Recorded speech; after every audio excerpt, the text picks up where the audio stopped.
we had in the youth movement back in 2001, we made a poster saying that there would be some severe consequences if we didn't stop the migration from the Muslim world.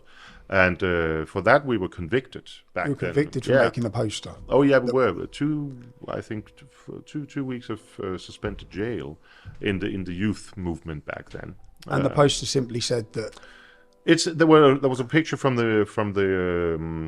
some place in the Middle East with some Hamas students standing with the Quran and some blood on it, and from reality, it wasn't a picture that we invented. And then there was a picture of some Danish young girls. At this time, we had huge problems with mass rapes in Denmark of young Danish girls, and that was a big thing in the media. So it was logical for a youth movement that wanted to make a statement in this debate to make this contrast. And then we predicted that continued migration would lead to more rapes, more violence, more uncertainty, and things like that. So the court convicted you, but would you say sitting here now, with everything in hindsight that's happened, have you been proven right? Well, no, it's been proven right. I mean, and I think if we made that poster today, maybe with the new legislation that this government is passing, I don't know, but today I think it would never come to the courts. Because everyone accepts that that's what's happened. Yeah, because people can see that it was regrettably true. So how many years ago was this you warned this with the poster?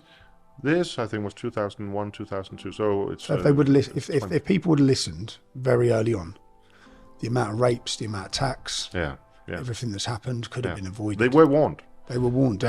Going back to this is longer than I said. I started my activism first in 2005 and then 2009. Mm-hmm. So this is taking it back even way before then. Mm-hmm. You were warning Denmark and Danes of what consequences could lay ahead. Exactly. But you weren't listened to.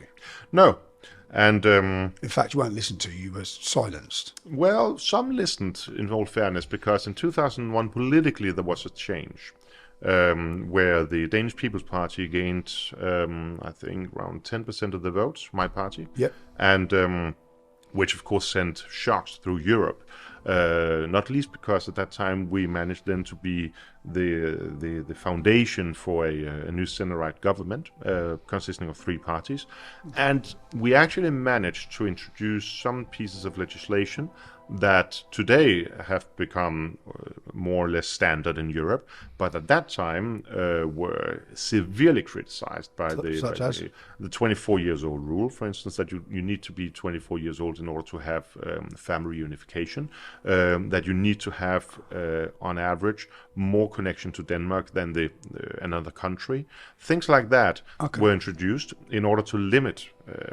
We could tell at that time that many people from the Middle East here living in Denmark, turning 18, 19, suddenly got married with somebody who they'd probably never met from the whatever country in the Middle East where their family would come from, and then was family reunified to Denmark. And we wanted to stop that in order, firstly, of course, to limit migration through this part of the world, but also to protect the young person living here, giving him or her a chance to grasp Denmark instead of being forced into a marriage that they had no idea what would be.